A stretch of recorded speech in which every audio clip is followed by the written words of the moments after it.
Shalom Bapak Ibu dan saudara-saudara sekalian. Kita berjumpa lagi dalam Lawatan Hati GKI Residen Sudirman. Topik kita kali ini adalah membangun kehidupan yang berkualitas. Dan kita akan membahas hal ini berdasarkan Amsal 3 ayat 5 sampai dengan ayat yang ke-12. Saya akan membacakan bagi Bapak Ibu dan saudara sekalian. Percayalah kepada Tuhan dengan segenap hatimu, dan janganlah bersandar kepada pengertianmu sendiri. Akuilah Dia dalam segala lakumu, maka Ia akan meluruskan jalanmu. Janganlah engkau menganggap dirimu sendiri bijak. Takutlah akan Tuhan, dan jauhilah kejahatan. Itulah yang akan menyembuhkan tubuhmu dan menyegarkan tulang-tulangmu. Ayat 9 dan 10.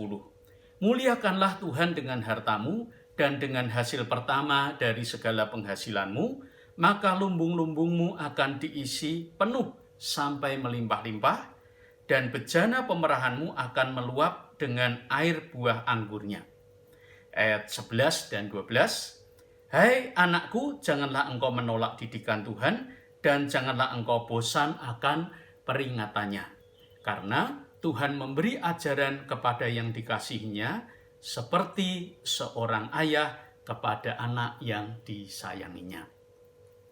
Bapak, Ibu, dan saudara-saudara, dari bacaan ini kita dapat menemukan 3 aspek penting untuk membangun kehidupan yang berkualitas. Aspek yang pertama adalah kerendah hatian intelektual.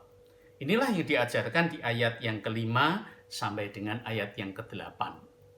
Kerendahan hati, kerendah hatian secara intelektual dilandasi pengakuan akan keterbatasan kemampuan intelektual kita untuk memahami alam semesta ciptaannya. Seperti kita tahu, ilmu pengetahuan berperan penting dalam kesejahteraan hidup kita. Dan karenanya tidak salah jika kita terus berupaya mengembangkan ilmu pengetahuan.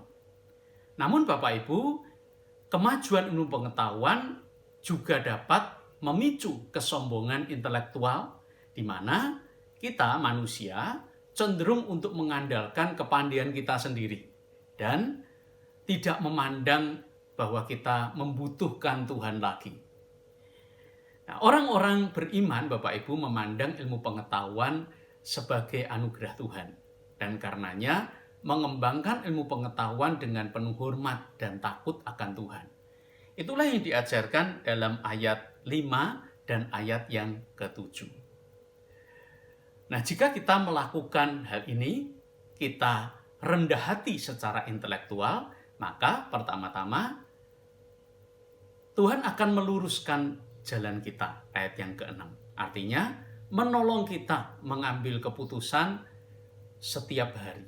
Keputusan kita dari hari ke hari di dalam segala hal akan dipimpin oleh ilmu pengetahuan yang dilandasi oleh rasa hormat dan takut akan Tuhan. Yang kedua, akan menyembuhkan tubuh kita dan menyegarkan tulang kita, ayat yang ke-8. Artinya akan memberikan pemulihan, bukan hanya secara fisik, tapi juga secara batin. Aspek yang kedua adalah kesalehan materi, yaitu kesalehan dalam mengelola harta. Atau kata salah seorang teman saya, kesalehan dalam urusan-urusan rohani. Nah, inilah yang diajarkan di ayat yang ke-9 dan ayat yang ke-10. Bapak Ibu, kesalehan materi ini dilandasi pengakuan bahwa harta yang kita miliki adalah anugerah Tuhan, dan kita diberi kepercayaan oleh Tuhan untuk mengelola harta itu bagi kemuliaan namanya. Itu ada di ayat yang ke-9a. Dan juga kita percaya bahwa Tuhanlah sumber dari segala harta yang kita miliki, yang telah kita peroleh, ayat 9b, dan yang juga kita akan peroleh kemudian di masa yang akan datang, ayat yang ke-10. Bapak Ibu, dari sini kita tahu bahwa ukuran dari kekayaan dan juga ukuran dari hidup yang berkualitas sebetulnya bukanlah seberapa banyaknya harta yang kita miliki itu. Tetapi apakah kita sudah bersyukur dengan harta yang Tuhan berikan kepada kita, dan apakah kita sudah menggunakan semua itu dengan cara yang berkenan di hadapan Tuhan. Nah, aspek yang ketiga yang diajarkan dalam ayat yang ke-11 dan 12 adalah kerelaan menerima didikan Tuhan. Bapak Ibu, sikap ini dilandasi pemahaman bahwa kasih Tuhan tidak selalu berwujud sesuatu yang menyenangkan hati kita. Kita cenderung berpikir bahwa Tuhan mengasihi kita apabila Ia mengabulkan doa kita. Ia memberikan mujizat yang kita butuhkan dan membebaskan kita dari sakit penyakit dan berbagai masalah yang lain.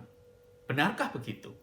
Ayat 11 dan 12 menasihati kita agar bersedia diperingatkan atau ditegur dan diajar oleh Tuhan. Dan hal itu justru seringkali terjadi pada waktu kita menerima atau mengalami berbagai hal yang tidak menyenangkan dan yang tidak kita inginkan. Misalnya kegagalan atau kebangkrutan, kecelakaan, bencana alam, dan sebagainya. Nah, karena itu, jika kita harus mengalaminya, maka kita perlu menerimanya sebagai wujud kasih Tuhan kepada kita, sehingga kita bisa belajar mengenai ketekunan, kehati-hatian, kepedulian terhadap sesama, dan sebagainya. Marilah kita membangun kehidupan yang berkualitas dengan cara pertama, terus-menerus belajar dan mengembangkan pengetahuan kita dengan kerendah hatian intelektual. Kedua, memperoleh dan menggunakan kekayaan kita dengan cara-cara yang sesuai dengan kehendak Tuhan.